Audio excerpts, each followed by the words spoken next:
Robert Redford 1969-এ Butch Cassidy and the Sundance Kid সিনেমা দিয়ে রাতারাতি চলে আসেন সুপারস্টারদের কাতারে।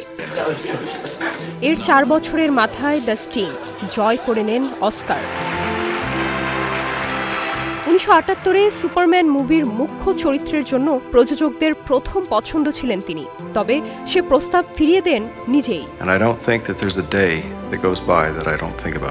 শুধু অভিনয় নয়, সমান তালে দাপিয়ে বেরিয়েছেন প্রযোজক ও পরিচালক হিসেবে। অবশেষে 89 বছর বয়সে শেষ হলো সেই বর্ণাঢ্য অধ্যায়। তবে জীবনের শেষ দিন পর্যন্ত কাজ করে গেছেন এই সিনেমা আইকন। চলে গেলেন 16 সেপ্টেম্বর ইউটার পাহাড় ঘেরা সানড্যান্সে নিজের প্রিয় বাড়িতে স্বজনদের সান্নিধ্যে। কিংবদন্তি এই অভিনেতার মৃত্যুতে শোকাহত সারা বিশ্বের সিনেমা প্রেমীরা। Nirjana Nusrat, Star news.